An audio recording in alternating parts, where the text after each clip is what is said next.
you've seen these rock stars going in, wonderful cars and great offices, flying all over the world. So like you, when you were an MBA student, I was also an MBA aspirant. And I used to work very hard and go, in these local trains in Mumbai. And when I was in these local trains, I used to dream about these guys in, these fancy cars, Mercedes-Benz and BMWs. And I was like, even I want to do that, right? Even I want to get into that kind of life. So I did my MBA from SP Jain Institute of Management and Research, Mumbai. I'm sure you've heard of SP Jain. And Mumbai being the business capital of India, you can't go wrong with that, right? You have a combination of a excellent top business school and Mumbai. So it was a lethal combination. I finished my MBA, and when I was at the, in my graduation ceremony, my dean asked all of us, which one of you will take up the challenge to be a CEO of an Indian company in 10 years' time? That was a challenge thrown by our dean, Dr. M.L. Srikanth. And I put up my hand because I remembered my time in the local trains of Mumbai, and I said, I will become a CEO of an Indian company. He said, challenge? I said, yes, challenge accepted. Guess what? 10 years passed. What happened? 10 years passed. I failed.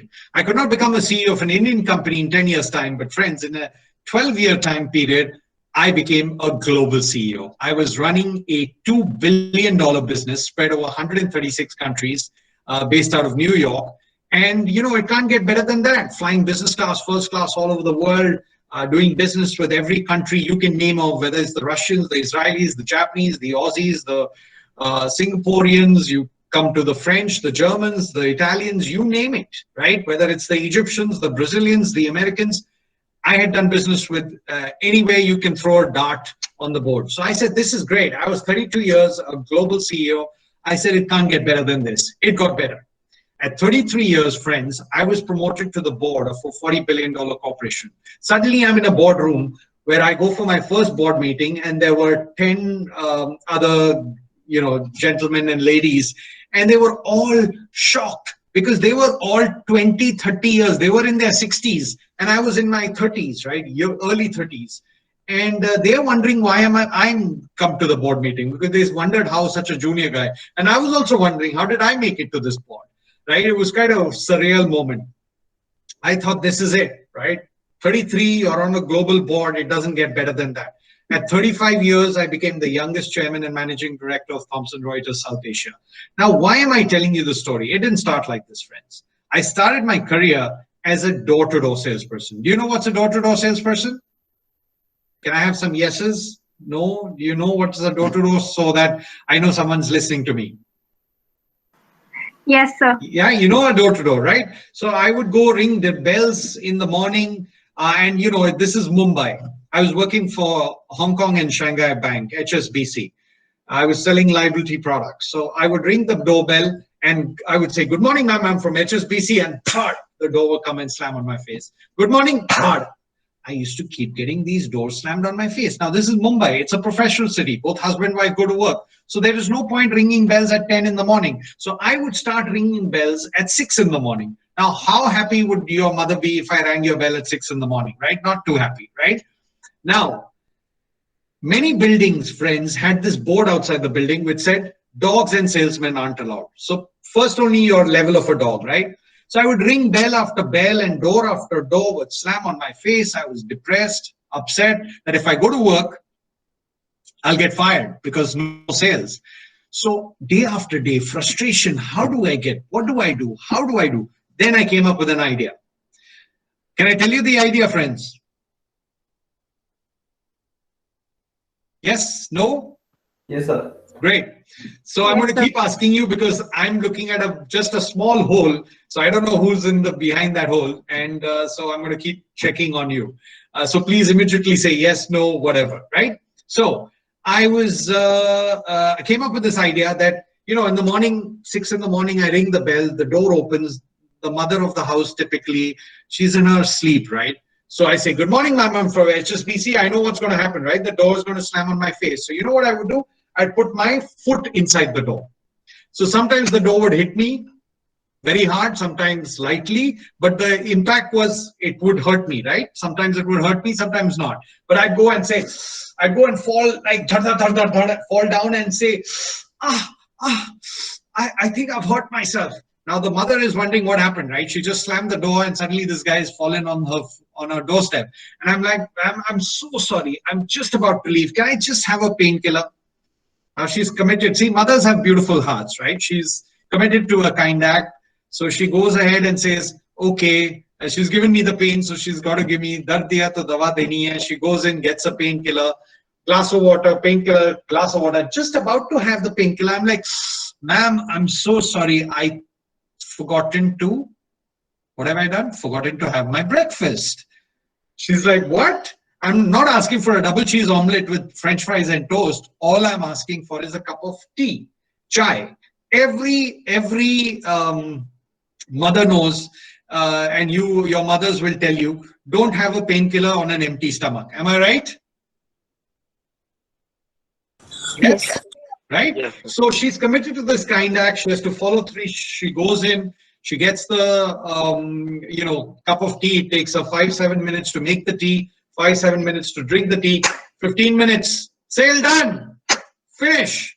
I wasn't getting 2 seconds talk with the person. Now I had 15 minutes. It was bonus, right? So next call, Ghanti fall painkiller chai sale, Ghanti fall painkiller chai sale, Ghanti fall painkiller chai sale. One shot, 6 painkillers.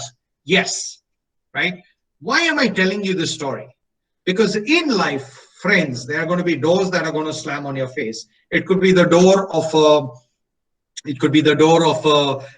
dream company, a dream job, a dream career, a dream business school, right? Some doors will slam on your face. Now, the important thing for you, if you want to become a global CEO, is that there is no door that you cannot either find a way through the door, right? Or there's always another door. There's always another option in life. So we shouldn't be too harsh on ourselves.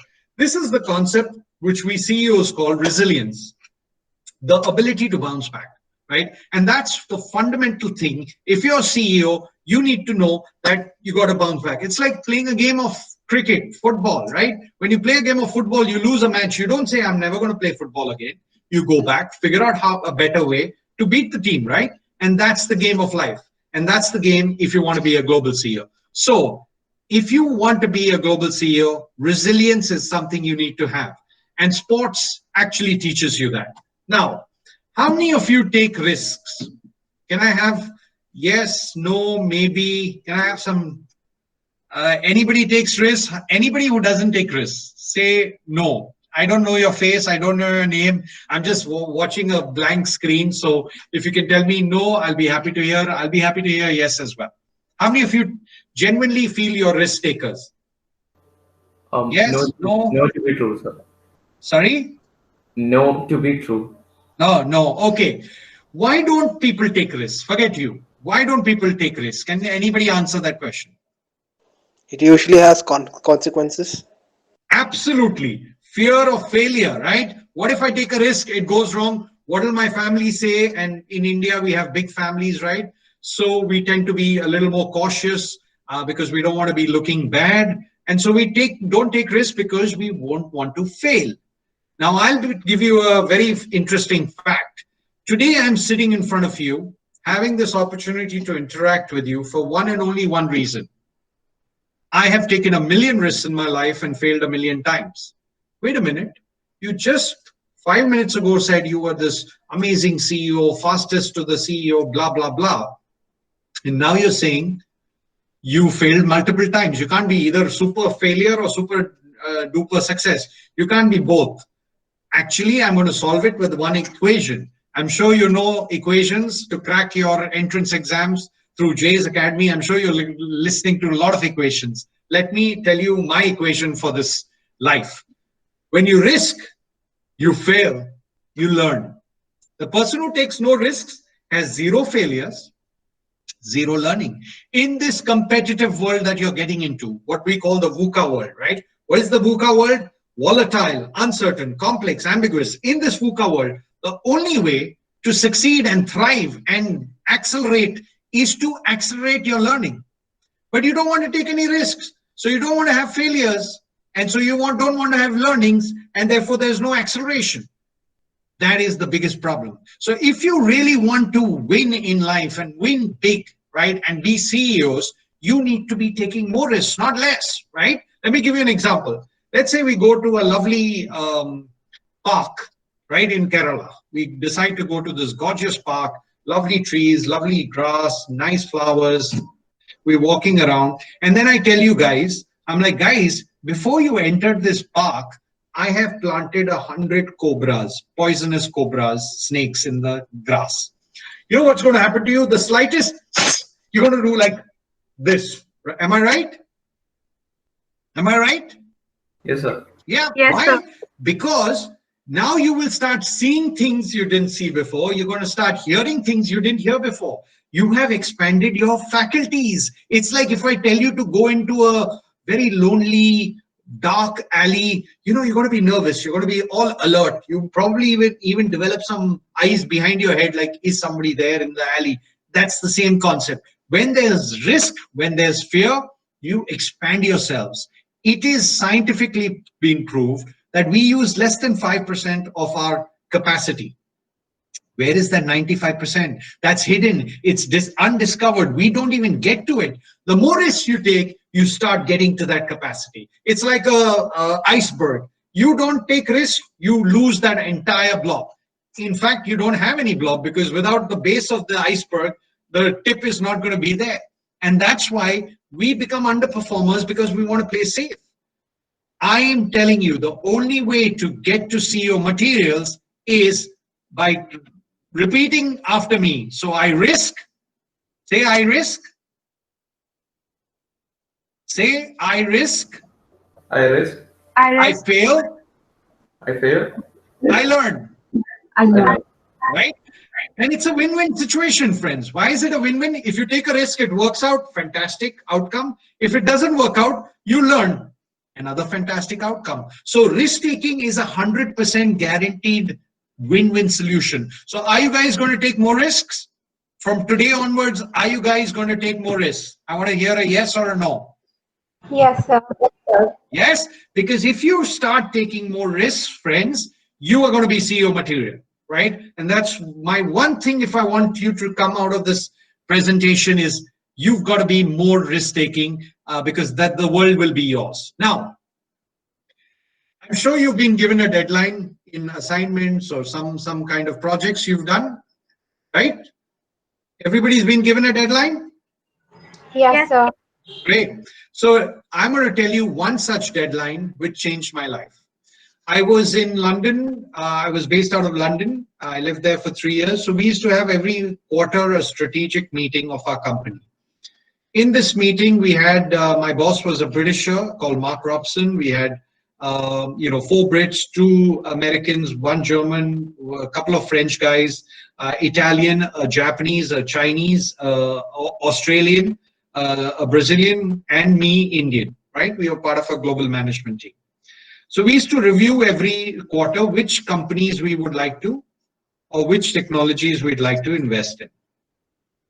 One such meeting, there was an opportunity to buy a $25 million company in Frankfurt, Germany. So my boss asked the team, is this a good idea? So we all agreed, yes, this seems to be a great idea. So he said, okay, it's a great idea, but we can't go ahead unless we do due diligence. Are you familiar with this term, due diligence, friends? Yes or no? Yes, no, maybe? No, sir. No, sir. Okay, very simple, right? When one company buys another company, it's like when your father buys a car. What does he look? He looks at the shape of the car, the looks of the car, the space, the mileage, the 4-seater, 5-seater, all the aspects, the engine power, and so on and so forth, the comfort, the features, the music system. What is he actually doing? He's doing due diligence. So when one company buys another company, they also do that. They look at the balance sheet, they look at the assets, they look at the liabilities, they look at the factory. If it's a factory, they look at the employees, they look at the leadership, the management team, they look at the logistics, the products, the viability of the products in the market, all of that, right? So it's a detailed analysis. Now, if you have one car and you buy the second car, how many cars will you have? Two. Two, right? Very simple. But if you have one company and buy the second company, you cannot be two. Like if I'm a 100 crore company and I buy another 100 crore company, if I'm 200 crores, the deal will not happen. Buying that company should make us 300 crores or 400 crores. So two companies coming together should have a bigger value than just them added together, right? So that's the process you need to do in due diligence. So if I buy a $25 million asset company in Germany, we need to make sure that we get $30–40 million worth of benefit, right? So that's the game of due diligence. So my boss said, who will do the due diligence? Who will do the due diligence? So my German friend from Heiko Cassens from Dusseldorf, Germany, he puts up his hand and he said, I would like to do the due diligence. So my boss asked him, how long will you take, Heiko? He said 2 months. Okay, no problem. But then my American friend, he said, I will do the due diligence. How long? My American friend, colleague was Michael from New York. He said, I'll do the due diligence. Now he's an American. The Americans always like to get under the skin of the Germans since World War II, right? So he said, I'll do the due diligence. And he said, I'll do it in 1 month. So the German got very irritated. And he said, no, Mikey, we need to do this kind of detailed analysis and this and that. And Mike was an American. So he's like, no, Heiko, we need to go fast. We got to go fast. So they were arguing with each other. I put up my hand. So my name is Tarun Anand. But I was called Taran. You know, in London, they used to call me Taran. Then I moved to New York, they called me Tarun. And then I moved to Hong Kong, they killed my name, right? The Chinese really messed it up. So Taran, what do you say? I said, Mark, I'll do the due diligence. How long? 2 weeks. So the German and the American who were listening, they got psyched. They were like, what? 2 weeks? They went at me. You don't know anything. You've come from India. You have no experience of European markets. You're going to screw up this deal, blah, blah, blah, blah. I was like, oh. My boss said, no, let Taran do it. I said, okay, great. Guess what? I was in the deal. I was in the game. I flew that very day to Frankfurt. And when I landed on Frankfurt airport, guess what was my thought? I have never done due diligence in my life, right? Shocking. So what did I do? My back was to the wall. I worked 18-hour days for 2 weeks nonstop, put together a report, gave it to my boss in London. And I said, boss, here's the report.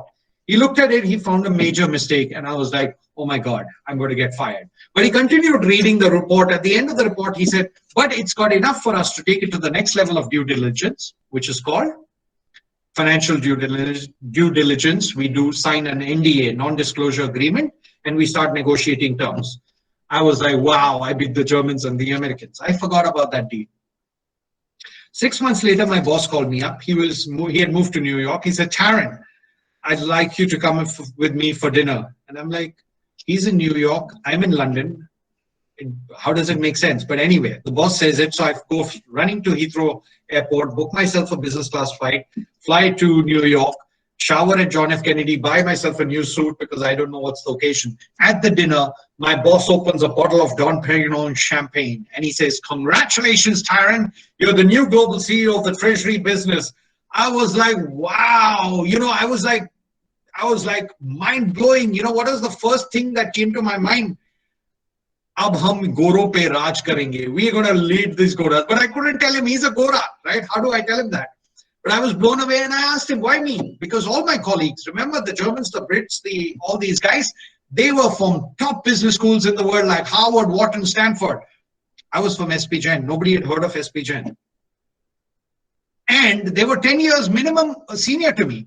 So someone with 10 years more experience was overlooked. Someone with Harvard was overlooked. I got the job. I said, why me? My boss said, you know how to smash the deadline. I said, what do you mean? He said, remember that day during the due diligence discussion, if you hadn't done a 2-week due diligence, we would have lost a $25 million asset to our friends, to our competitors, Bloomberg, because they had put in a bid. And if we hadn't got there in time, we would have lost it. That's what I'm looking for in a global CEO. My life changed, friends. At 32 years, I was running a multi-billion-dollar business in 136 countries. Life changed for me. And my boss said, you got to move to New York. And that time, friends, I was living in Hyde Park, right? It's the most gorgeous place in London. So why would I want to go to New York? He said, I've sweetened the deal. I've booked a penthouse apartment for you in New York's Times Square with downtown New York, Hudson Bay flowing, Queen Elizabeth II, and Intrepid, the Naval Museum right below my building, right? Unreal. Only Hollywood stars stay in penthouse apartments in Times Square. This is Times Square, right? You must have seen pictures of Times Square. I was in a penthouse apartment. So my wife gets very excited. She's like, we should meet Tom Cruise. Can you believe it? Next year on her 30th birthday, I took her to meet Tom Cruise. We shook hands. I introduced my wife to Tom, and then I pushed her on Tom. I do a lot of mischief, and the rest is history. I got into serious trouble. But what I'm trying to say is life changes. So if you're going to smash deadlines, then you are in CEO material. Now, how many of you want BMWs? Put up your, say yes. Anybody is interested in a BMW car? Can I hear yes? No? Yes. Yes, sir. I'm Yes. interested. Any other car you'd like besides BMW? Anybody? Ferrari. Ferrari, love it. Any others?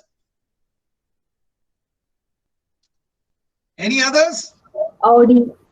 Audi, nice. Any others? Come on, you quite a few of you. So I'm thinking you might have a few more cars you might dream for. A Tesla. Tesla, now that's my favorite. Great. So if you want a BMW, Ferrari, Audi, or Tesla, if you want a BMW, stroke, any of these cars, don't be a BMW. What does that mean? Don't ever get into bitching, moaning, and wailing.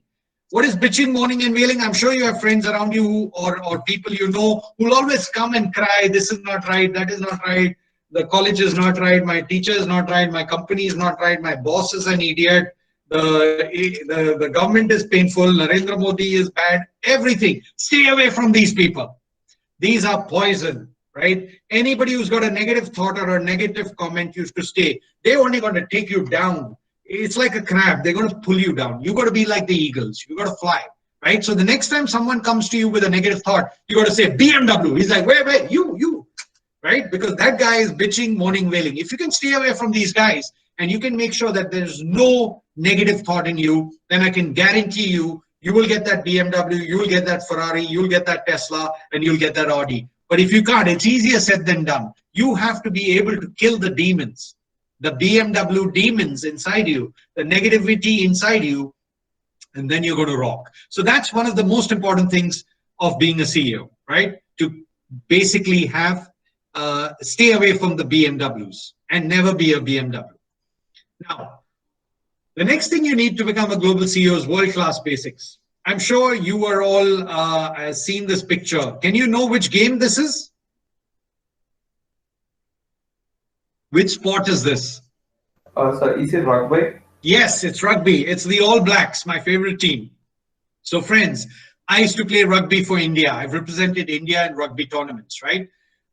Now, rugby is a very physical sport. You tackle, right? So understand the basics. It's all about the basics. You know, go to Jay's Academy to understand the basics to crack these competitive exams, right? CAT and so on, right? Similarly, in business, you got to understand the basics. So when we went into the rugby, before a match, we used to go into a huddle, right? Where we all, and our captain, he used to be a Bollywood star. You might have heard of him, called Rahul Bose. So Rahul Bose would tell us, you know, the first tackle, hit the guy so hard, hit him so hard that the next time he comes running to you, I want to hear bones crunch, right? It's amazing to hear bones break if it's not yours. So that the next time he comes running to you, he will have fear in his eyes. Because the first time you tackle him so hard, he's going to fear, and that's when you get the rugby ball possession. And rugby is a game of possession, right? You win. Similarly,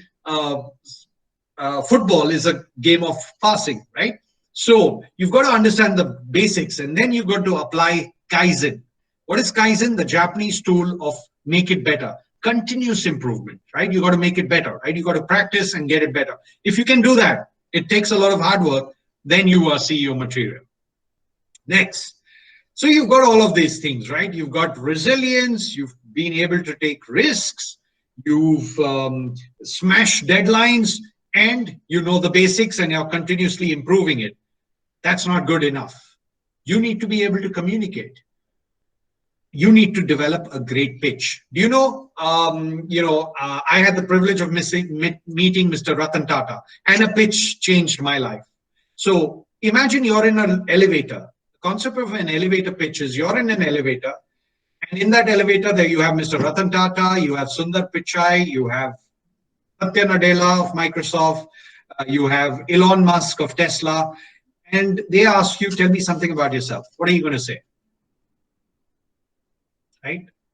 What are you going to say that is going to be amazing? So you need to come up with an awesome pitch that will wow that person, right? It's got to be amazing, awesome, sexy, brilliant, amazing, right? You know, in cricket, if you understand the pitch, you win the match. Similarly, in life, if you have a great pitch, and tomorrow you're going to go into interviews, right, for business schools, and all these interviews are going to start with a pitch. So develop an excellent pitch, and you can beat it. And I can be honest with you, I won my SP Jain interview only because of my pitch, right? So that's what you need to do. Now, you got to dream a lot. I definitely think dreams are going to, there's no tax on dreaming. So you got to dream a lot, and the world is yours. I dreamt very early in my life, one of my bosses had a Lexus car. So I said, someday in my life, I just want to sit in a Lexus car. I just want to sit in. I just want to feel what my backside does with the Lexus. Many years later, when I came to Bombay as chairman of Thomson Reuters, I was given a Lexus SUV worth multiple crores. Now, it's not about the car or the cost of the car. It's the dream, right? So please be dreaming big things. We call it in the corporate world, Bhag. What is Bhag? Big, hairy, audacious dreams. So have your audacious dreams, and it's possible. Now, with that, I want your permission to talk of my current dream. Do I have your permission, friends? Yes, sir. Sure, definitely. Great. I'm going to spend a few minutes talking to you about my current dream. So my dream was to create CEOs, right? I had been a CEO at a very young age, and I said, I want to create CEOs. So what did I do? The best way to create CEOs is I brought 60 CEOs together to create Universal Business School in Mumbai, right? We said, we are going to be a CEO factory. So the school is built by these 60 CEOs. These CEOs come from JP Morgan, Deutsche Bank, Barclays, GE, Novartis, from 15 countries around the world. We came to Mumbai to create the school. And we said, we'll be close to Mumbai, which is the business capital, and it's thriving and dreams are made. But we want our own campus, right? We don't want to be we want to be amidst nature so that we can have a great time to learn. That was our idea for getting global education to India. We said, the American and European education is very great. Why can't we get the entire curriculum, fully accredited degrees from international top universities to India, right? So we partnered with several universities who are 100 years old, 150 years old, 600 years old as well, right? So we partnered with them, and these are world-class MBA degrees. And the best part is the degree value is the same in India rather than going there.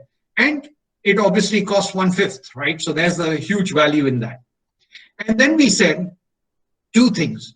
One, the faculty who teach in an MBA program need to be world-class.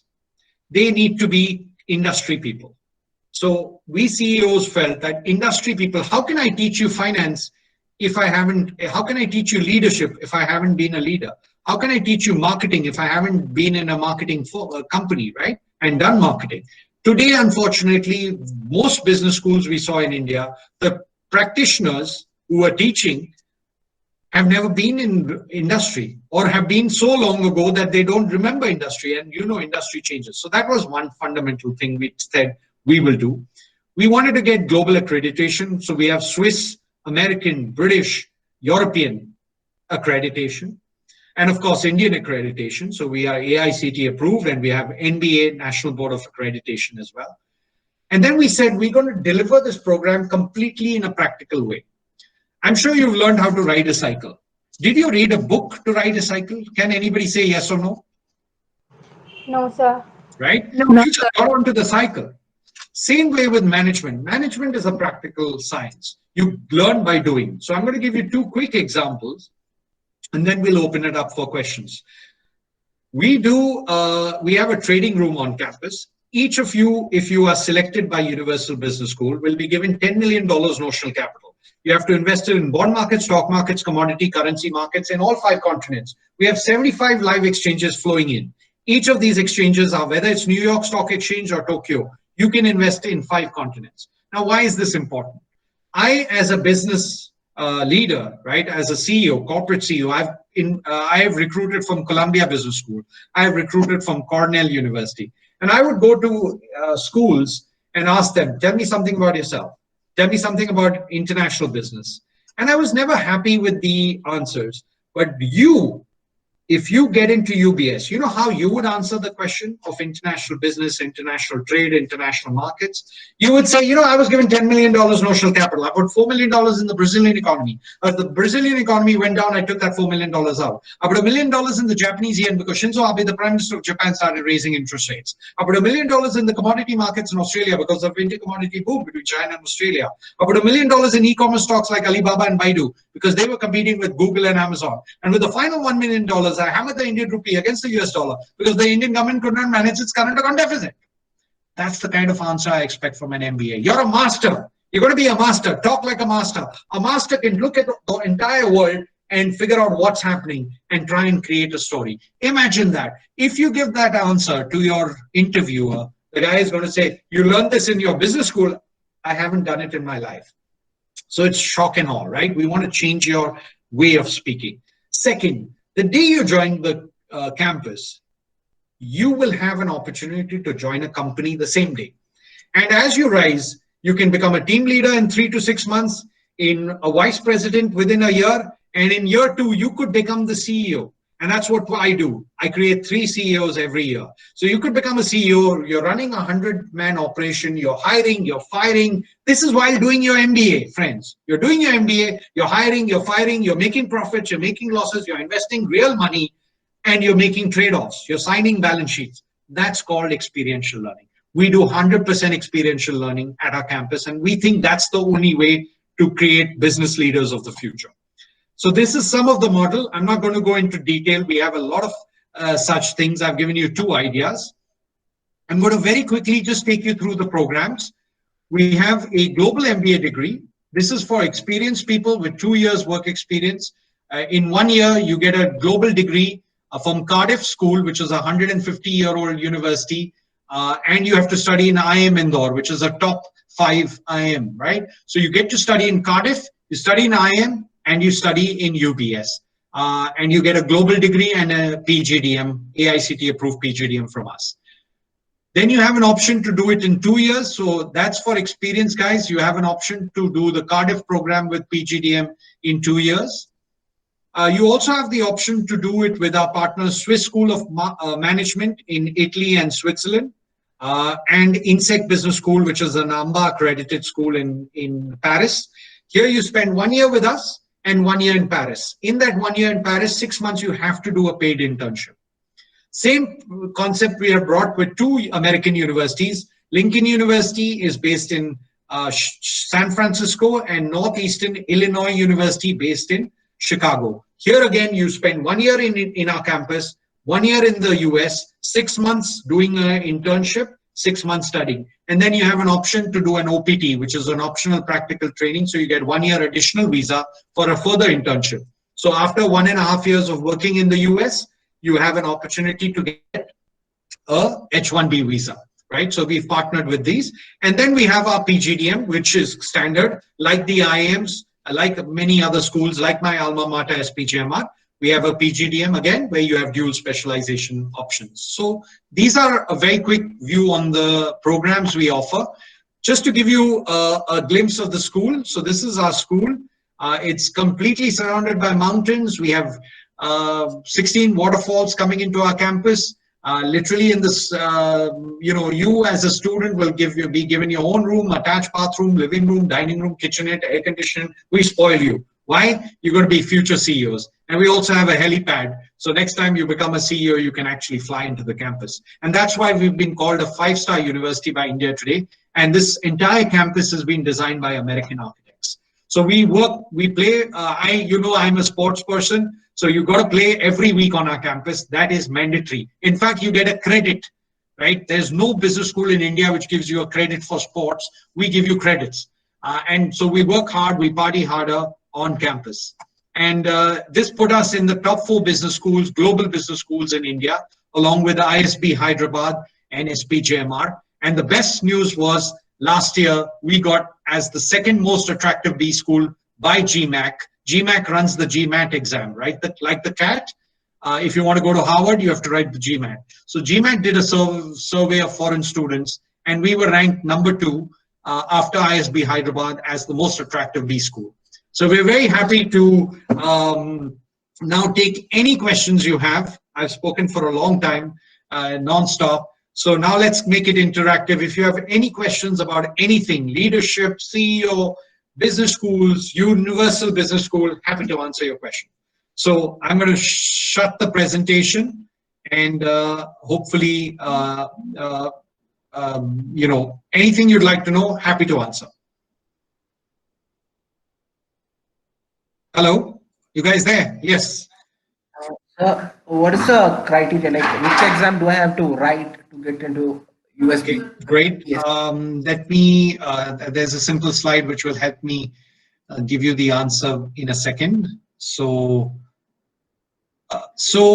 this is what I think of. I'm sure you've seen this. Can you see my slides, guys? Yes, sir. Yes, sir. Okay. So we basically, CEOs, right?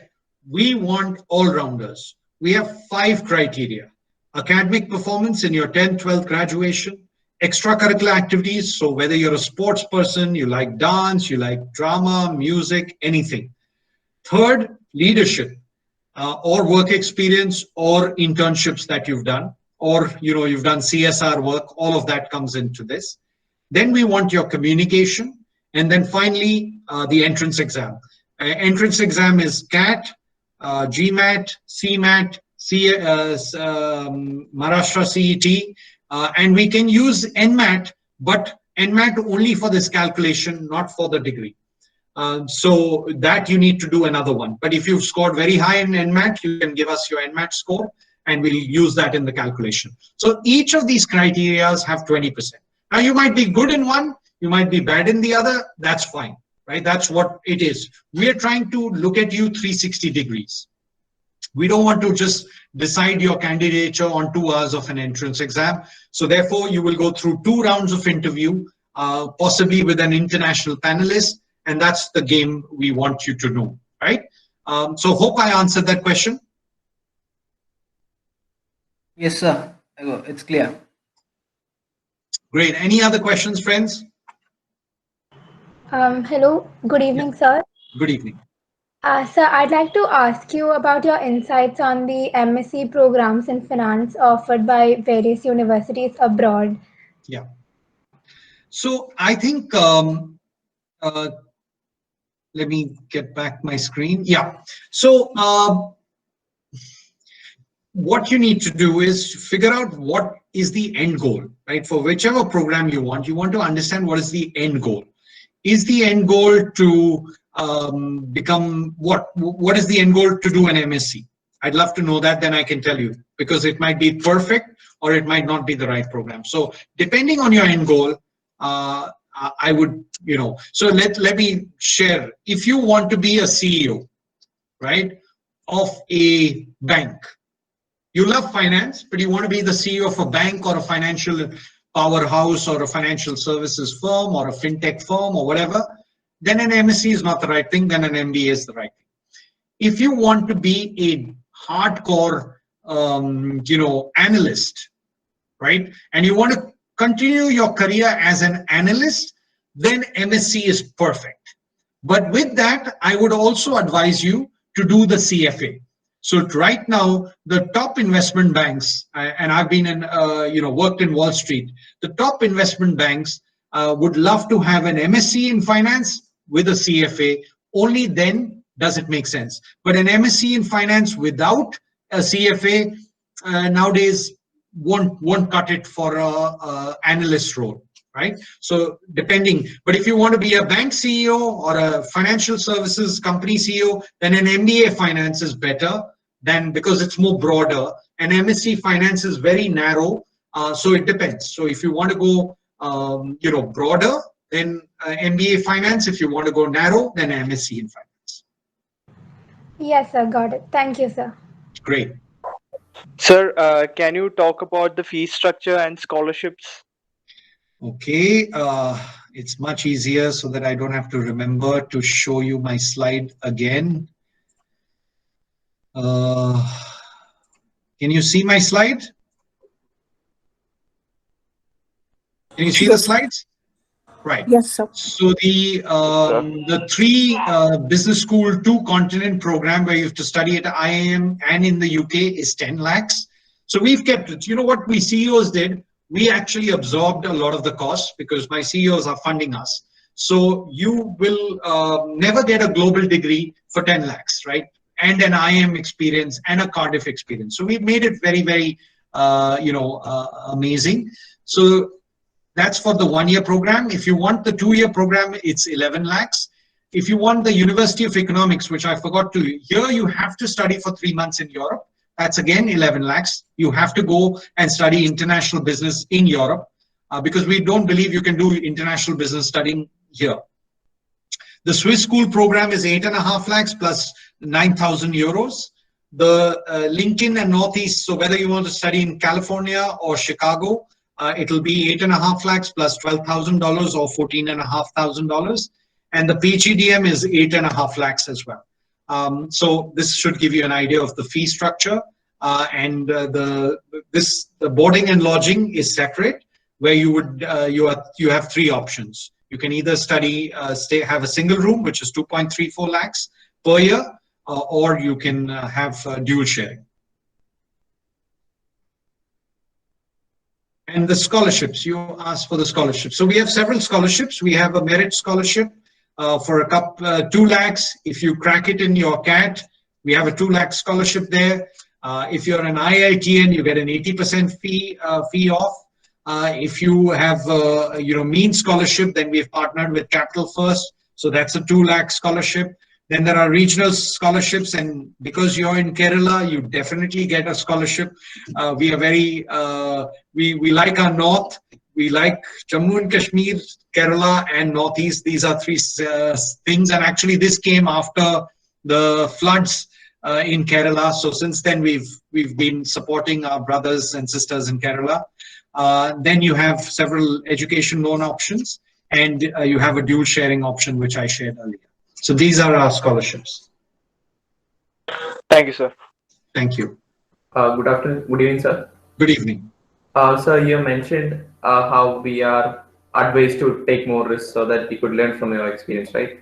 So Yes. Could you share an experience from your life of how you have failed once and you have learned from it and have improved upon it for the later on in your life?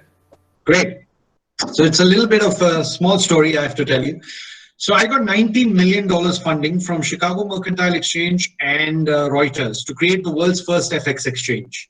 Like you trade stocks on stock markets like BSE, NSE. So there is no exchange for currency. So if you have to buy euro dollar or Japanese yen or Singapore dollar or Hong Kong dollar or the euro or the sterling, there is no place you go. You go on bilateral platforms. So we created an exchange for foreign exchange. And in that thing, we built this fantastic, we were doing $5 billion a day trading. And then the financial crisis happened, right? In 2008. So our biggest banks, my biggest customers was Lehman Brothers, Bear Stearns, Goldman Sachs, Morgan Stanley. They all just went, 3 of them closed down, right? AIG, they all shut down. And Morgan Stanley and Goldman Sachs were on the verge of being broken up. So they said, you know what? All bets off. So from $5 billion a day trading on my platform, on our platform, we went down to $150 million. So it was unsustainable because this was a global network which we had.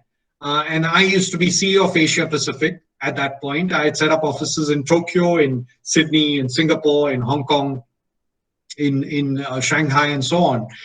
And so we had to shut down the firm. So I have to say this, we lost $90 million, right? We invested $90 million gone. Not 5 million, not 1 million, not 5 lakhs, $90 million. So when I felt very bad, but you know, the financial markets are there. It works sometimes, it doesn't. So I felt very bad. My boss said, you know, come and work for me in London. My boss was the group chief executive officer, Tom Glosser. And I said, no, I'm done. And I'm wondering, why is this guy wanting to hire me? I've lost him $90 million. And he still wants to get me to work in London or New York. He said, what job you want you take? And I'm like, ye pagal ho gaya. He's mad. Those days I couldn't understand. Today I can realize. He chased me down till I took the chairman of the position in India, because I said I'm coming back to India from Hong Kong. He said, okay, fine, you become the chairman of the South Asia business. And I said, but I've lost you $90 million. He said, no, it's an investment. And I'm wondering, you know, I'm a finance guy, right? In the balance sheet, an investment is very different from a loss. They are totally different things. One sits on one side of the balance sheet, the other on the other. But why was he giving me this? Now I realize, because he said the entire learning of your life, right? What you've learned, I don't want to lose that. I want to keep that learning. And therefore, that learning is the investment, right? That's the biggest ROI. And that's what got me to become chairman. And now I know why, because in 3 years' time, I made him $350 million. So that $90 million is actually the ROI, which he got was $350 million. But at that point, I thought, you know, I've lost him. So back to the point, right? You fail, you learn, and you accelerate your learning, which accelerated your business acumen. Thank you, sir. Great question, by the way, Kavit. Any other questions, friends? We are in the last leg, few more minutes left. So anybody who has any thoughts, questions, comments, be delighted to share with you.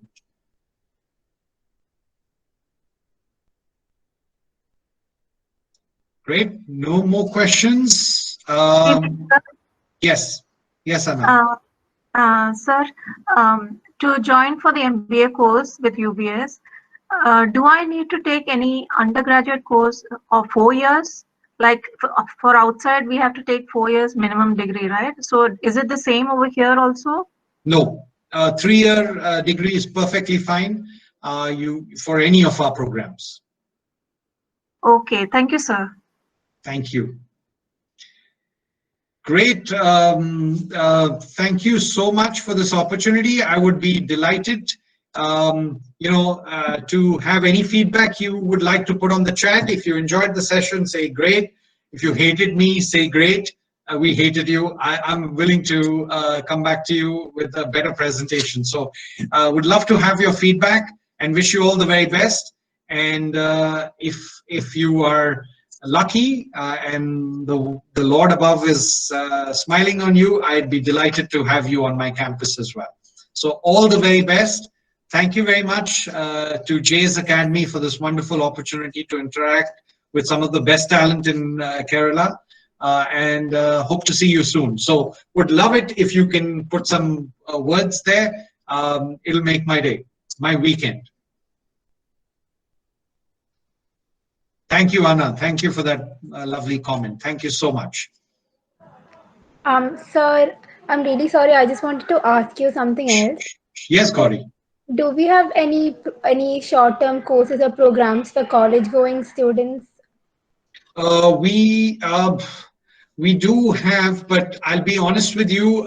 These are partnerships which we have with players like KPMG.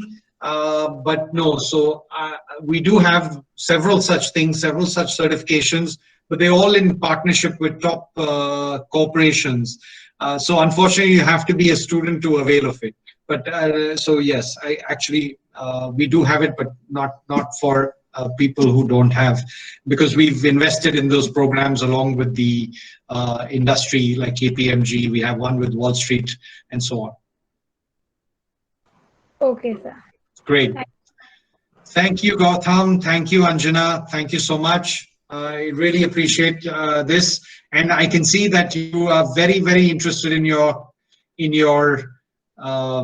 career. That's why you're spending till 8 p.m. listening to me. So thank you, Mahesh. Wish you all the very best and God bless you. Thanks, Thank you Atan. so much. Thank you so much, Tarunji, for the session. But this time, through a virtual platform. Anyway, let's catch up next time in 2020, 21. Definitely. And as we've promised, I love the fish in your city, and I'm going to come there for the most gorgeous fish. I love Kerala. I mean, Yeah, it's sure. Let's so, catch up so next delicious. time. Great. Look forward Okay. to that. Yeah, Thank sure. you. Thank Thank you. you, Bye bye. guys. Yeah, thank you, Tarunji. Anyway, guys, next session is by Mr. Gopi, my great friend Gopalakrishnan R, who is an IIM Bangalore alumnus, who is going to speak about how to choose between MBA and Pgdm. Gopi? Hello, good evening. Yeah, very good evening. Yeah, my Can you see me? guys. Can you see me? Can Yeah, you hear yeah, me? yeah, everything is fine. Great, great. I will try and be as brief as possible. It's a delight to be in a forum where the young minds are buzzing abuzz with a lot of thoughts, a lot of decision-making conundrums, and most importantly, on a Saturday evening. I'll try and be as brief as possible, as quick as possible, and as crisp as possible. Okay. So I am part of the um, Pgdm brigade. I did my MBA from IIM Bangalore ages back in Jurassic age. Most likely, many of you wouldn't have been even in your parents' minds at that time. So I passed out. I came out of campus in '93. So anybody born before that in this group of 30 odd people? Yeah, whatever. So I didn't Only see me, it hands. seems. Sorry.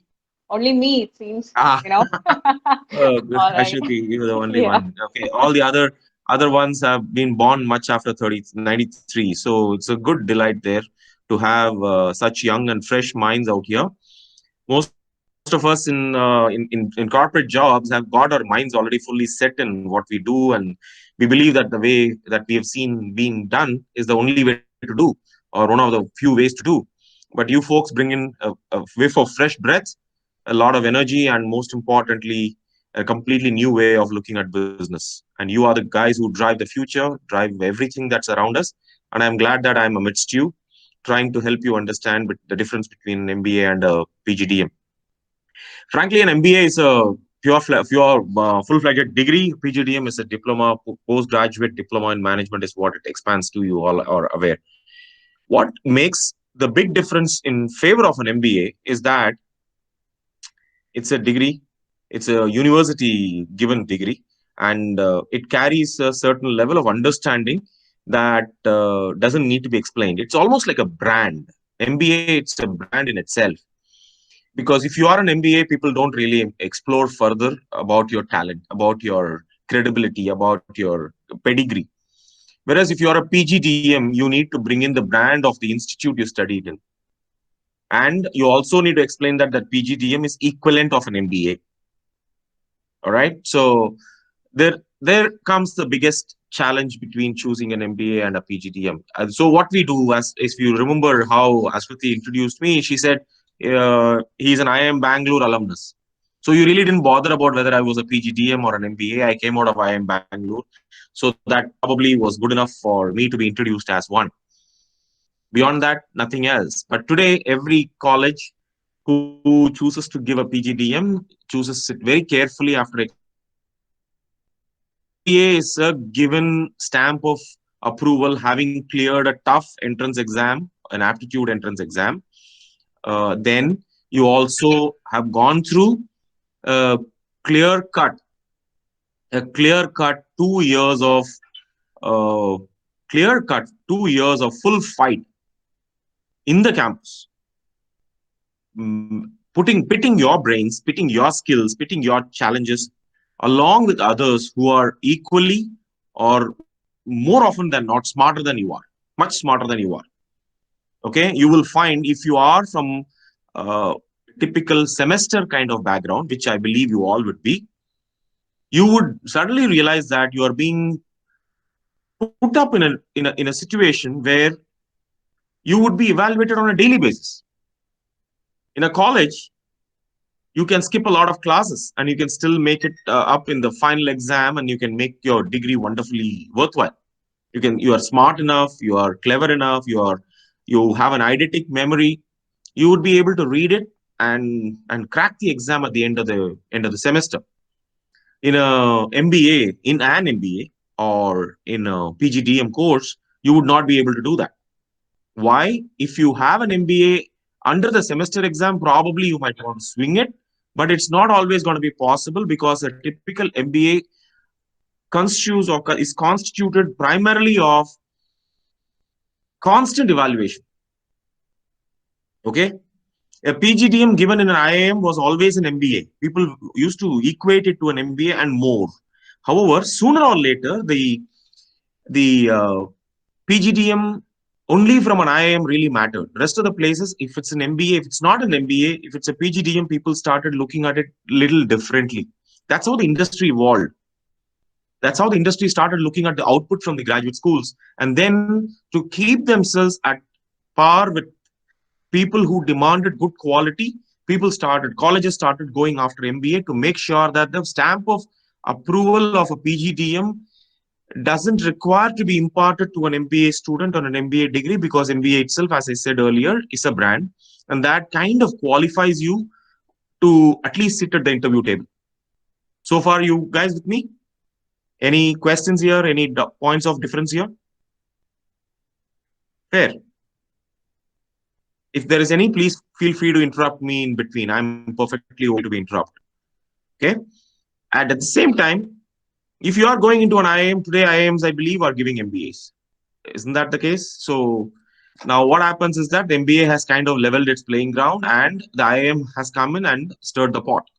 The IIMs have come in and they said, hey, we are going to give MBAs. That means that anybody who's got an MBA will have to challenge themselves against IIM MBA versus any other MBA. However, that kind of differentiation is going to take some time coming. Okay, it's going to take some time coming in the industry, because a few years is not going to make a difference, but over a period of time, when the alumni strength improves, the MBA from a certain institute will change or will be seen as a different in value MBA compared to an MBA from a different other institute. All right. So I would institutes will also start mattering. Pgdm will slowly wane away. Let me put my head out and predict it that Pgdm as a concept will wane, will fade away, and MBA will be the only degree that will rule the roost. So MBA is a winning horse. Pgdm, as long as it's from a great institute, go for it. If it's not from a great institute, if you have to make a choice between two institutes only on the basis of a Pgdm versus an MBA, I would recommend you consider an MBA degree. Okay. Now, there is one more interesting aspect to this. There's one thing that I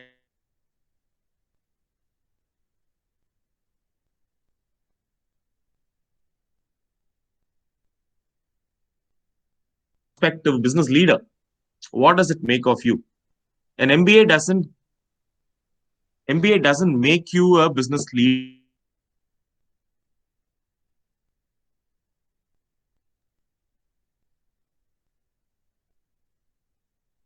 Doesn't make you a business leader. I hope that difference is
I'm sorry. I'm sorry. My connection dropped off. Apologies for that.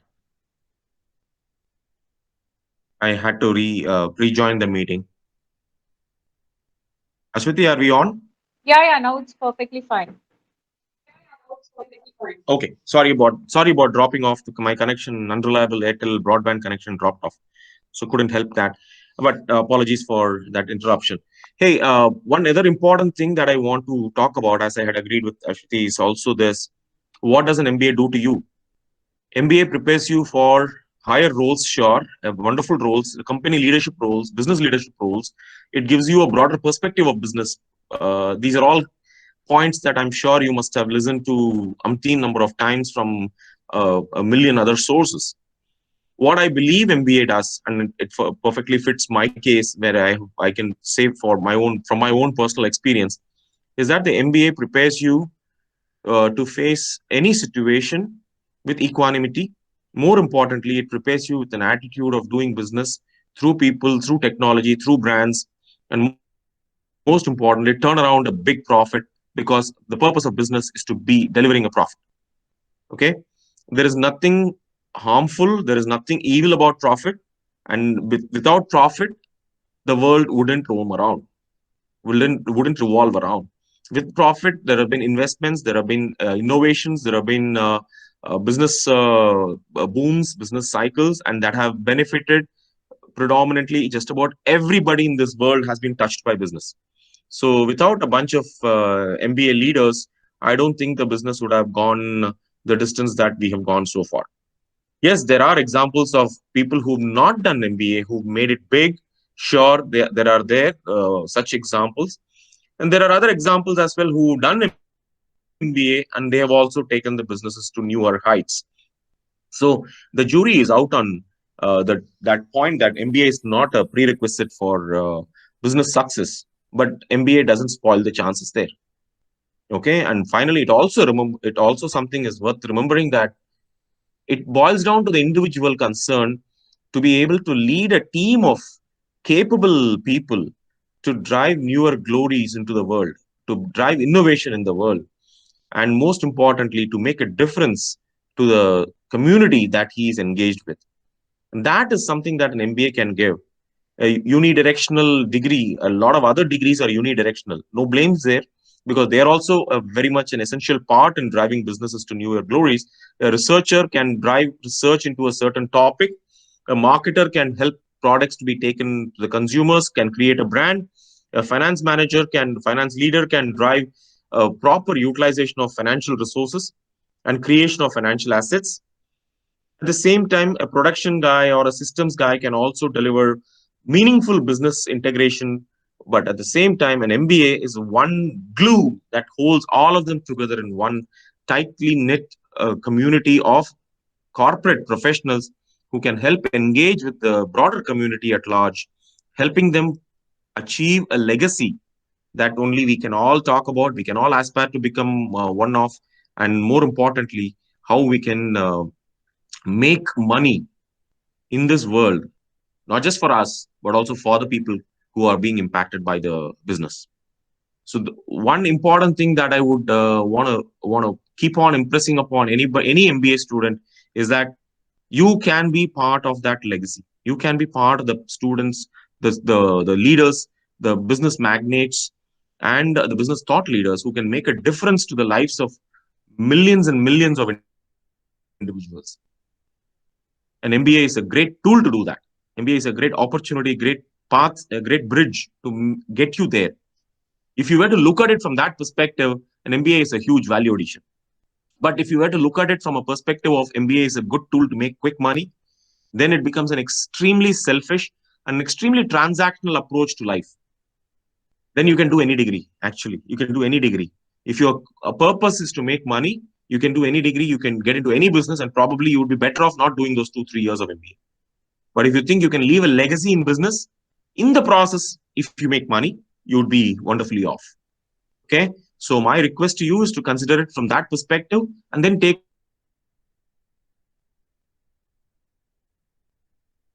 a call. Degree to come to. It's not a pleasure ride. It's a serious commitment of intent and a serious redirection of your goals. Okay, there are many of you who must be BSc students, BTech students, engineers, architects, chartered accountants, BA students. All of us. I was a BSc student. I'm a BSc student from Madurai Kamaraj University. I did physics. I was university number 5 and gave it up all, and then came to MBA, where I met a lot of smarter individuals who made me, in my own opinion, they made me smarter than I would ever have been otherwise. And every day I meet a lot of individuals who continue to sharpen my intellect, who continue to sharpen me from where I am today to become a better person in the next day. So that's what makes the whole difference. And MBA allows you to get that perspective. MBA allows to make you believe that you are one of the many stars in this world. Can you shine brighter? Yes, you can. But how do you shine brighter? By co-opting with the others. Without the team, you would acknowledge, once you become an MBA, without the team, you are only a lonely star. Whereas with the team, you become a galaxy. And that is how an MBA changes your approach to world, approach to life, approach to business. Okay, so that's my personal journey. Just for people who are interested in my career, I joined from college straight away into IIM Bangalore without any work experience. Then I went to Ranbaxy a couple of years. Then I spent a few years in Colgate Palmolive, that is, and then a few years of wilderness. And then I came back to business in Conagra Foods India, helped launch Sundrop peanut butter. And then a few years I spent in Walmart. And then I also spent some time with Career Launcher, before which I came back to hardcore sales and distribution business. So I am in a company called Indo National Limited, which markets Nippo batteries. So I'm the head of sales and distribution there. I'm based out of Chennai, travel extensively across the country. Enjoy meeting people, enjoy making a difference to a lot of distributors, a lot of salespeople, a lot of marketing people, and a lot of consumers. Most importantly, the raison d'etre or the purpose of existence for us is to serve the consumers and to bring their lives, in their lives, a lot of shine and glory. And that's what we do, and we enjoy doing it. And I'm in a position where I'm leading the transformation of the company, of my team. And that gives me the biggest excitement on a daily basis. When I wake up every day, I know that I'm going to make a difference to the lives of a lot of people in my team particularly. So that is something that I personally cherish. And I hope that you also one day would become somebody like me, or there are a lot of people, better examples than I am. So such kind of people you will become examples of. And you would also talk about your experience, about how to become better individual, a better manager, a better leader, and a better thought provider, thought changer, and a thought creator. I'm open to questions now. I hope I addressed the point, Shruti. Yeah, guys, you may ask questions to Gopi regarding, how to choose between MBA and Pgdm, or, how to choose streams and all. Good evening, sir. Evening. So I just wanted to know the difference between the MBAs offered by top colleges in India and the ones abroad, the course structure and how it's different, and even the difference in the rankings in the world, indices. When it comes to India, our universities are not there on the top, 50, top 20, 30 colleges. So what's the reason behind all that? Okay. Let me split this question into 2 or 3 parts. One is that the difference between the top colleges in India and the top colleges abroad. Second one is that Indian colleges don't appear in the top ranked MBA schools across the world, and why is it so? These are 2 parts that I would like to address the question as. Is there any other part that you want me to add and consider for my response, Gauri? No, sir. I think that's it. These 2 are good. Okay. Yes. The differences between an Indian MBA and a foreign MBA. Even let's look at the top colleges itself. Is that the Indian MBA relies on foreign examples. Okay, it prepares people, but it doesn't really prepare people for an Indian market.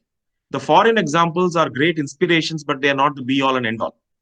Okay, I'll give you one case in point.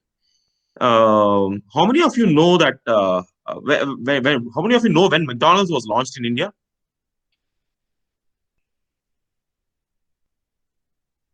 How many of you know that McDonald's? They came in around 95, 97, if I'm not mistaken. Okay. One of the biggest things that you would notice in the McDonald's in India is that in the Big Mac. Have you heard of the Big Mac? You must have gone to McDonald's in wherever you are. The Big Mac is the more iconic. It's the iconic menu item of McDonald's. Okay, it contains beef. It contains beef wherever it is served. But when McDonald's came to India, they made two kinds of Big Macs. They called it Maharaja Mac, and they made two kinds of Maharaja Macs. One of them is a chicken Maharaja Mac. Second one is a aloo patty Maharaja Mac, vegetarian Maharaja Mac. Now the problem is that across the world, they were able to get away with a beef burger. In India, they weren't able to source a beef burger. In Kerala, cow slaughter is allowed, so beef is probably available. But rest of the country, it is not the case. You cannot source a beef burger in India, and you cannot definitely sell beef burgers in India. So what happened? They had to restrict themselves to a differential menu option. And this is one of the first times when McDonald's had to go through a differentiated menu option. In fact, they removed beef from their whole menu items only for India. This is a completely unique approach. Now, a typical MBA wouldn't have taught you this if you were to look at the whole world from a American-centric approach. It's one size fits all approach. Whereas when you study in India, you realize that the change is required because the cultural sensitivities are to be honored. You don't serve a hamburger or a pork burger in a Muslim country or in Israel. In Israel and amongst Jewish people and Muslim people, pork is not kosher, it's not acceptable. So you cannot serve it. But that is not always lost on a lot of people from a typical MBA background if you don't have the cultural sensitivity imparted in you when you become a student of MBA or when you become a student post MBA in the corporate culture. I also would like to point out to you another example where the world's biggest brand name called Coca-Cola. When they came to India, they acquired Ramesh Chauhan's Thumbs Up, Gold Spot, and Limca, Citra. Every one of them was acquired. But when they tried killing off Thumbs Up, they couldn't get Coke to beat Pepsi. They learned it late. In 91, when Pepsi was launched, it came through a lot of collaboration with an Indian partner. It was launched under the name of Leher Pepsi. Pepsi had to, for the first time, attach a prefix to their name called Leher to differentiate it that it is not an MNC, but it's an Indian brand. At the same time, when Coca-Cola came in, that restriction was removed and Coke was able to launch itself as Coke itself. And then when they picked up Thumbs Up, they realized that they wanted their consumers were not shifting from Thumbs Up and Pepsi to Coke. They were just new consumers who were not too many in number. In order to grow their business, they had to kill off Thumbs Up, which they had acquired from Mr. Ramesh Chauhan. They tried killing it off, but they couldn't kill off. Why? Because Thumbs Up had its own fan following, which was an extremely fanatical fan following as far as the brand loyalty was concerned. So they had to resuscitate Thumbs Up back into the reckoning. And today, even today, Thumbs Up remains one of the best-selling colas in the world, in the country, bigger than even Pepsi or Coke. Now, who would have known that a local brand would have beaten the world's best brand? Definitely not somebody who is coached in a foreign case study. We all were coached in foreign case studies. We have not been coached in Indian case studies. Why is this a problem? Why are these two examples being given to you? Because to help you understand, the Indian pedagogy, Indian MBA pedagogy still remains at the grip of foreign case studies. If you source Indian case studies, you will realize that they are very small. They are at best 3 to 5 pages long. There aren't many good quality case studies of India by Indians. There are a lot of good case studies of India by Americans, by the Japanese, by the Germans. They are executed in the case study pedagogy of the foreign universities. Now, how is that going to make a difference to India? Because the case study is what brings to life what happened in a business setting.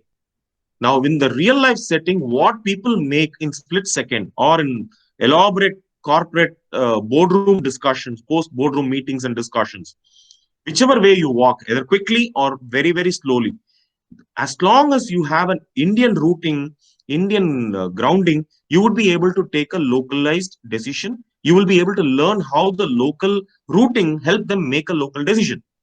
In an Indian milieu, MBA milieu, you don't get to see this even today. That's the saddest part. Now, how does that come about? When we do research in an MBA institute. And that is what is the answer to the second question. The first question was, why is there a difference between Indian MBA and foreign MBA? Or what is the difference? The difference is that all the case studies are foreign centric. There is no literally local business education that comes about to you in an Indian MBA. The foreign MBA has a multicultural setting. It gives you case studies across multiple touch points, across multiple functions, across multiple geographies, across multiple continents, across multiple timelines. And that gives you a much, much bigger perspective. And that is possible because of the business research that these guys commit themselves to at an extensive fashion. But in Indian case, MBA institutes, the research is given a go by. Because of that, Indian case studies are not developed or developed like preci writing, absolutely small case studies which don't give you the flavor of the decision making process itself. An MBA prepares you for a situational leadership skill, because you know that this is what happened in the past, this is how it happened, and hence this decision was taken. Unless you know this, in the future you will not be able to take measured and studied decisions that will impact your business. The foreign students get to see this, the Indian students are yet to get to see this. So more often than not, Indian MBA students have been learning themselves post the MBA. They are finding their own experiences becoming cases for themselves. They are finding their own colleagues' experiences becoming case studies for themselves. They pick up learning from each other. The collaborative effort of sharing knowledge one with another in the Indian MBA group, the alumni group, is what is driving the Indian entrepreneurial excellence. I would wish it become institutionalized. I would wish it become a solid research course material where people start doing research in the MBA colleges. Today, how many management PhDs come about in India? We don't get them as many, but we get a lot many in the US. You get a lot many in the UK.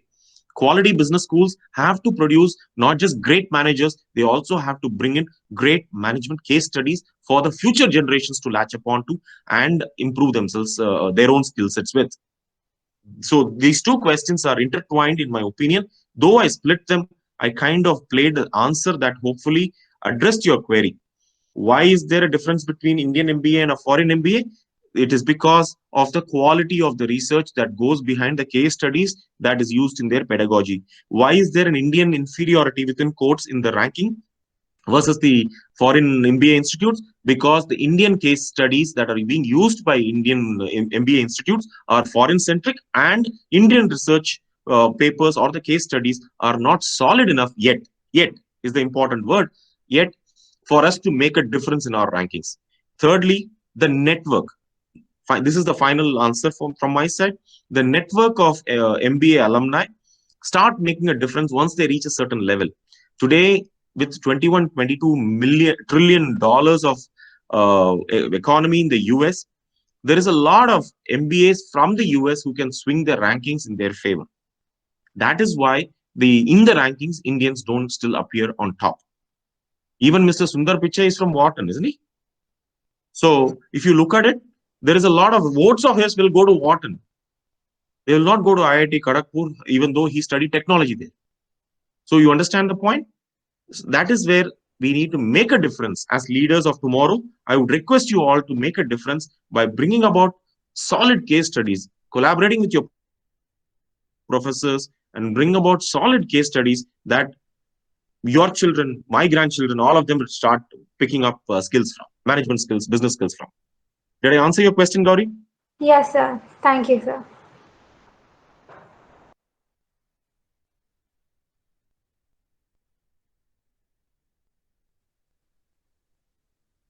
Any other questions? Yeah, thank you, Gopi. This is Jayesh here. Students, do you have any more doubts? So hope it's all clear. Thank you so much, Gopi, for that wonderful session. You have enlightened us Thank with you. so many insights and never heard before such, experiences and practical approach towards MBA. That was really awesome, and it was all inspiring as well. So I think the crowd here would have definitely benefited from your talk regarding all the practical aspects of MBA. I have just one doubt, and I think that doubt might be there for all the students who are listening, but then this might not have come up in the discussion. I think, did anyone ask you about the difference between Pgdbm and MBA? Me? Yeah, did anyone ask you? No. Nowhere. Never. Okay. Nobody even checked up, because everywhere I went, I was filtered because I was in I am Bangalore alumni status. So they never asked me whether why did you do a PGDM, what is the difference between a PGDM and an MBA. No, there was never a question about it, and never ever. Okay, but some of my students, in the last couple of years, they come to me, including the parents, come to me and ask, sir, MBA is better because that sounds like a post graduation. The other has a diploma in it, so it sounds in Indian context like a lesser degree. So could you throw some light into it? Okay, and there are two parts to it. Whether you want to use this to become an employee or an entrepreneur. Entrepreneur really does, the degree doesn't matter. Well, if you're an employee, then there are some employers who might ask you. But I haven't ever asked anyone who comes from a business school whether he carries an MBA or a PGDM. I'd never check up whether why did you choose to do a PGDM or an MBA. I interview on an average in a month at least 2 people I interview. Okay, on an average. Last month I have interviewed some 20 odd people, but the fact is that I interview a lot of people, and I've never ever questioned whether the PGDM or this thing. When I was counseling students with Career Launcher, I have had this question sparingly, actually, sparingly about the choice between a PGDM and an MBA. So the simplest choice is, if you are going into a reputed institute, what you acquire from there is no more relevant. What degree you carry from there or a diploma you carry out from there doesn't matter at all, because the MBA or the PGDM stamped by that institute becomes that much more valuable, irrespective of whether it's an MBA or a PGDM. Whereas if you are from a lesser known institute, if you are going to graduate from a lesser known institute, you're going to have a certain amount of challenge in finicky in finicky employers who would want to question you, why did you do a PGDM from an institute that is not all that greatly known. You might want to defend yourself, saying that that is the institute that I got admission into, and that is when the whole filtration process will come in. How would I pick you over a student who has done say a PGDM or an MBA from a better known institute? So it becomes a matter of the institute, in my opinion, than anything else. So if you are from a great institute, PGDM or MBA, it doesn't matter. If you are from a lesser known institute, I would rather request you that you consider that it be an MBA. My personal recommendation, my personal opinion is that avoid that discussion by getting into an institute that goes with an MBA. As far as the third perspective is concerned, employee and entrepreneur, I said. Second one is, third one is then if you are an immigrant. If you want to immigrate from this country and get into some other foreign country, either for studies or for employment, obviously an MBA is a better stamp. And if you are going to go there as an education prospect, meaning a student to a UK or a US or a German or an Australian business school, you need to show 16 years of education. You all know that. For 16 years of education, even a postgraduate diploma is considered equivalent. It's not a problem at all. And after you receive the PhD there, or if you receive a second MBA there, and this MBA won't matter. So if any of you is concerned, any one of you is concerned, should I do a PGDM from a lesser known institute or an MBA? I would request you to consider in favor of an MBA. If you are into a great institute, if you are managing an admission into a wonderful institute, the top 20, the top 50 rankers of the business schools, I would reassure you that nobody cares if you do a PGDM or an MBA. Nobody cares. I have just one small query regarding this. Is there any difference in the curriculum or syllabus or subjects, or are they absolutely same? Pgdm that too, many institutes today are autonomous. They tend to conduct their own exams. They tend to conduct it the same way that they deem fit. So I had a trimester in IIM Bangalore. I'm sure that it is the same style it is being conducted today. I also know a lot of people who have graduated out of regular universities. They get a semester pattern. A semester pattern follows a bunch of internal exams and bunch of one final exam, whereas in a Pgdm, in the trimester, the 6 month course is shortened into 4 months, and there's so much packed into that 4 month course, 4 month trimester. It becomes extremely difficult for you to even cope up with if you are a slow learner. You need to be really fast. The treadmill is already running at 3x the speed, and on which you need to climb on. So it's going to be a challenge if you are going to go into a trimester kind of a syllabus, and that is almost always in Pgdms. Okay, a Pgdm actually, from that perspective, prepares you to be under high pressure. An MBA with a semester approach doesn't prepare you for that high pressure. Okay, fine. So you mean to say that the subjects and the curriculum are more or less same, apart from the course conduct? Pedagogy becomes different because of the different institutes. The subject is broadly the same. The books are broadly the same. And more importantly, as I kept in the initial part of my presentation, as I kept repeating, MBA prepares you for a business life. You would have to learn on a daily basis. Whatever you think you learned so far is already history. When I come to the office every day, I'm almost mentally prepared that what am I going to learn new today? What am I going to do new today? One thing that keeps me going is that how am I better than yesterday? If you're not there, if you're not going to be better than yesterday, today, tomorrow you would be part of the road. You would not be useful at all, because there is a lot more cheaper talent available, more value for money for the employer available if you don't bring value on a daily basis. And that can happen only when you start learning in your life and execute it in your business daily, every day without fail. Saturday, Sunday, doesn't matter. So that, in my personal belief, an MBA prepares you for that. MBA Pgdm/Pgdm. I've done a Pgdm, so. All right. Oh, okay, go. Now, just one more thing, last thing. Okay. See, the point is, though many of my students could not attend today's session, they were very keen to have your session recorded. So I'm recording your session, and I'm actually asking doubts on their behalf. Okay. So one very common doubt from final year engineering graduates and arts and science graduates is some of them who are placed in IT companies and other companies. They have this doubt that what's the best thing to do during COVID crisis? Like, should they continue with their placements and job, or is this the right time to do a higher studies? So do you have any take on that? Okay, I belong to the school of thought that if you have to study formal education, finish it before the age of 30. Why so? Okay, Why so? however many degrees it takes. Because an adult educator, once you are into the job, you are into different kinds of pulls and pressures. It is extremely difficult for an adult who is into another responsibility to be able to pull himself away and start doing education that is beyond his regular call of duty, that being the employment. Okay, it is not impossible. I didn't say it is impossible. I said if you are into regular education, please finish the regular education before the age of 30, because after which it is a continuing education which gets rolled into your employment. Okay, and more importantly, it is specifically aimed at becoming better in your employment status. Right. So what I'm doing, I am also learning the financial side of conducting my business. I'm also learning the supply chain side of my business.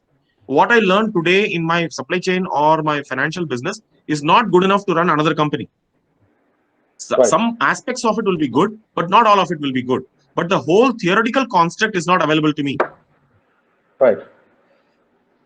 You understand? So my work starts at 8 o'clock in the morning and broadly ends at 8 p.m. Afterward, physically, I'm drained out. Correct. So my request is that if you have to if you have to study in this particular COVID kind of scenario, if there is an opportunity for you to study, I would request you to jump at it. All right, Go great. ahead, educate yourself, sharpen yourself, prepare yourself for the upcoming corporate challenges that you want to be part of. Okay. Because that, as I said, it's a continuing education journey, but in a Right. very, very specified vertical that you would be going into. Right. All right, thank you. All right, so with that, I think most of you would have cleared their doubts. Audience, anyone else want to ask something more? Hello, Gauri? So I Yep. just want to add one question. So, sir, just now you told us that continuing education before 30 is considered to be good, like in your opinion. But for MBAs abroad, colleges always prefer people who have work experience, right? It's as you said, it's Absolutely. related to their work experience. So, Absolutely. and in India, they prefer freshers as well. Like it's not really a problem. So why does that difference come about? Yeah. Okay. The the purpose of gathering work experience is to let me rephrase it like this. The purpose of requiring you to have some work experience is to bring a certain amount of diversity to the cohort of students. Okay.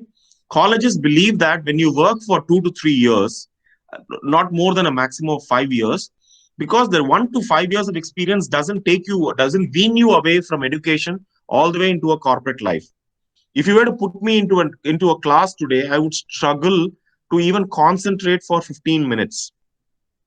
Okay. Whereas if you were to spend 10 to 1 to 5 years in a corporate life, there are two things you gain. One is very simple. You put away some finances for your funding your education. Point number one. That's the simplest of economic requirement. Second one, from an educational requirement, empowerment requirement, you would have this.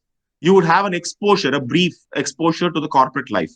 Remember, if I came out of MBA college at 21 and a half, I was just 21 and a half when I finished my MBA. Now, I had no work experience worth it.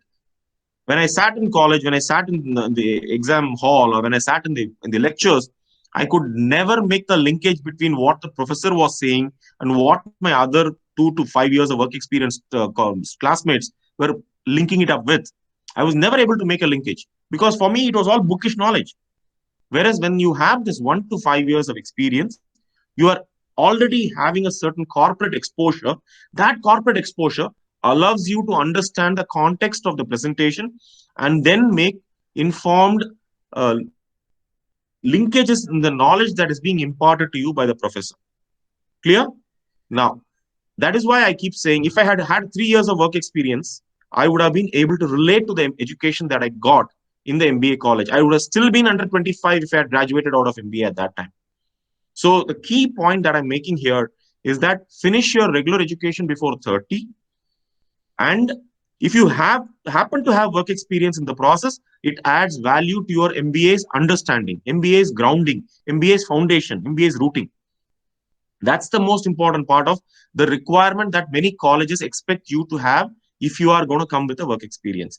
Foreign colleges, the good, great MBA colleges abroad require you to have a work experience because that is when you bring in the diversity, the varied nature of your understanding from the business that you were in, the culture you are from. So I was in a Harvard course for a few days, a few weeks. In the Harvard course that I was in, the kind of people whom I met with from every continent in the world, how they conduct the business, how they run the business, the challenges that they went through. Each one of them was a lesson in itself. One wouldn't have enough time ever if I were to start linking it up with each of the experienced people who had joined in and the experiences that they shared for me to understand from them.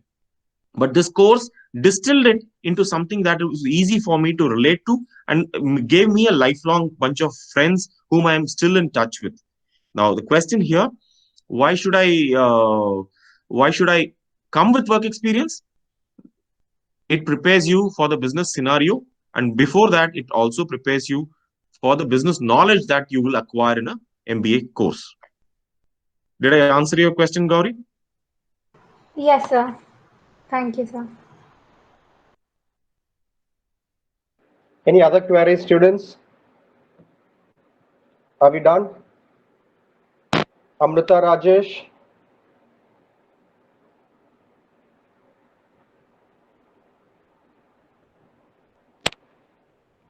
Fine. So it seems, yeah, Gopalakrishnan, you have it out. Fine. All right. Okay. So thank you so much, Gopi. That was a wonderful session.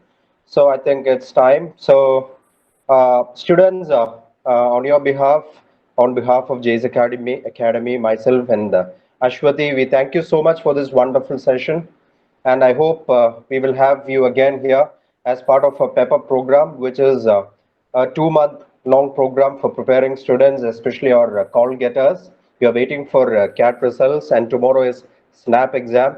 So we are waiting for a lot of calls this year, and we hope you can deliver a few sessions Great. on group discussions, interviews, and knowledge sessions, perhaps More than glad. at your convenience. Thank you so much. So students, are we ready for the Pep Up session? Thank you very much. Thank you so much, Gopi. So we will get back to you with details of the Pep Up Thank you. session. It's an honor is mine. The privilege is mine. Thank you so much. So have a nice time, students. We will get back Good to you wishes with... to all of you. Thank you. Thank you so much. All right, students. So be ready for a wonderful session of Pep Up. We will have knowledge sessions. We will have a lot of group discussions, interviews. You will have mock interviews from industry experts. We will have a lot of valuable knowledge sessions and value addition sessions from IM alumni. So please, wait with bated breath for what's coming. And we will let you know the details soon and the enrollment formalities, those who wish to join, those who are new to this. Fine. So thank you so much. Let's call it a day. All right. Thank you, sir. That was Thank wonderful. you. Good night. Good night. Good night. Good night, everyone. Thank you, students. Bye-bye. Have a nice time, all of you. Thank you, sir. Thank you so much. Bye. Thank you, sir. Thank you,